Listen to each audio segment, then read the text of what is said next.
Au nom du Père et du Fils et du Saint-Esprit. Amen.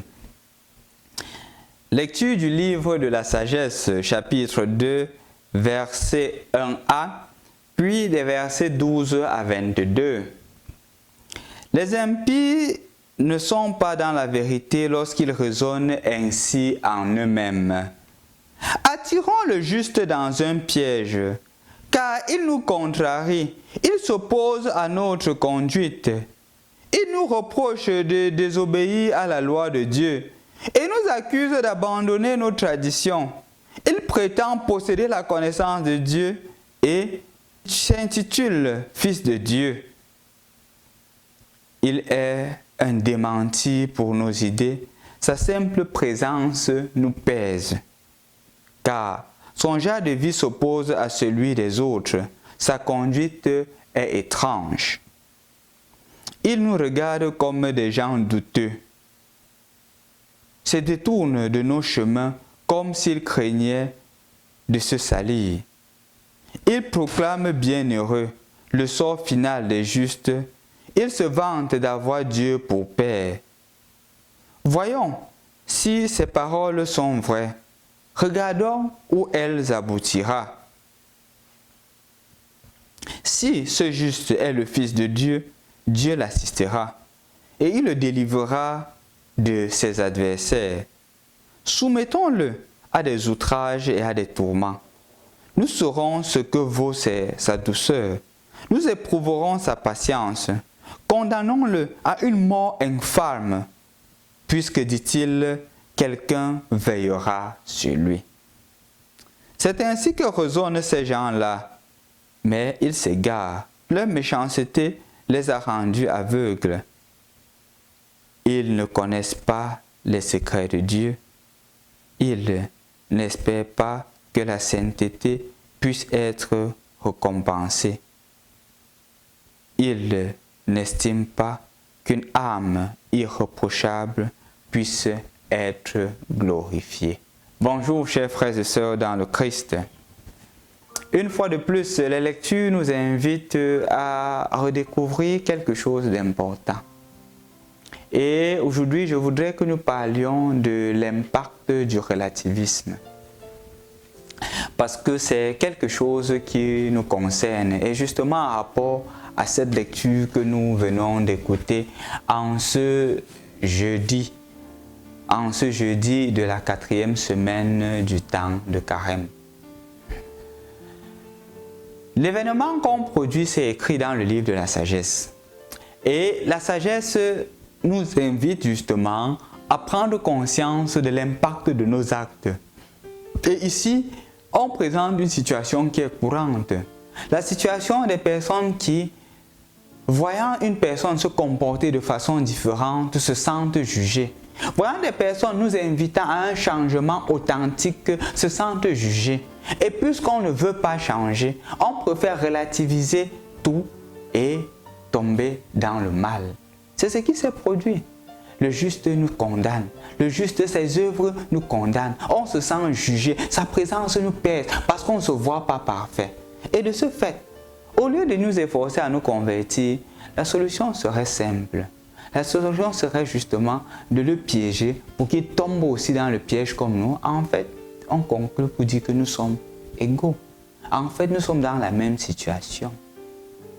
Est-ce que, justement, on doit manquer quelqu'un d'autre pour l'annonce de l'évangile? Non. Qu'est-ce qu'il y a de grave de peser, de tester son authenticité? Rien.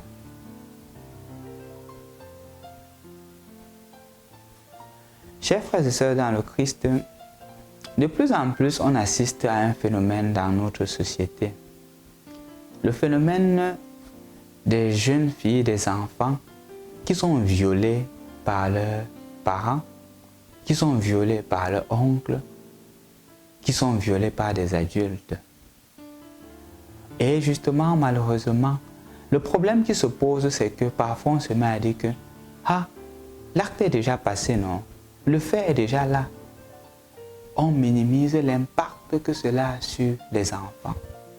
On minimise la conséquence de notre égoïsme, de notre méchanceté sur les enfants qui ont subi cela. Au point où on est capable de dire clairement, n'est-ce pas, l'acte est déjà fait, le fait est déjà fait. Oui, le fait est fait. Mais est-ce que tu oublies ou est-ce que nous oublions que ce qui est produit, c'est l'avenir d'un enfant qui est détruit? Est-ce que nous oublions le fait que cette petite fille va tomber dans un relativisme aussi? Comme pour dire que si tel m'a fait cela, ça veut dire que ce n'est pas si important que ça. Ce n'est pas si important de garder sa virginité. Ce n'est pas si important de vivre une vie chaste. Ce n'est pas si important de vivre une vie sérieuse dans la fidélité. Parce que celui qui m'a fait, c'est supposé être marié. Chers frères et sœurs dans le Christ, le relativisme a des conséquences très graves.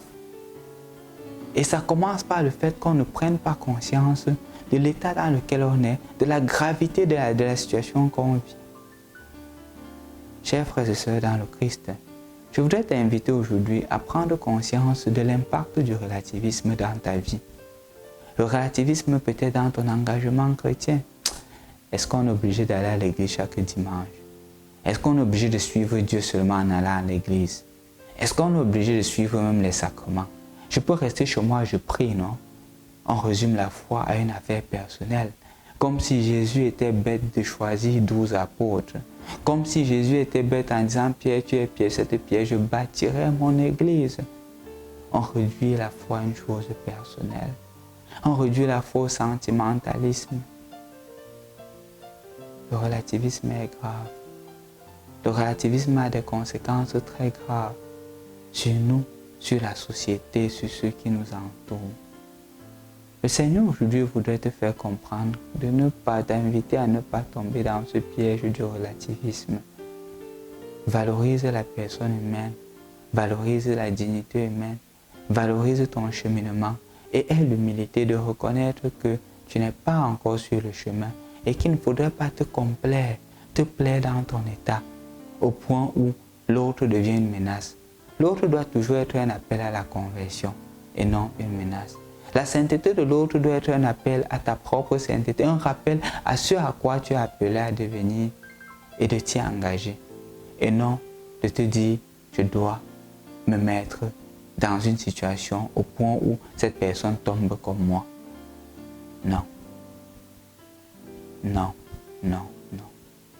Et donc, chers frères et sœurs dans le Christ, si aujourd'hui tu es dans la situation de celui qui voit l'autre comme un adversaire, comme une personne qui te juge, sans l'appel du Seigneur qui te dit, tu es appelé à te convertir. Et si aujourd'hui, tu vois justement que tu es dans la position de cette personne-là qui est traquée, qui est maltraitée parce qu'elle s'efforce à suivre le Seigneur, dis-toi que le Seigneur est en train de te dire, va de l'avant parce qu'il est avec toi. Ils ne pourront rien parce que ton espoir vient de lui.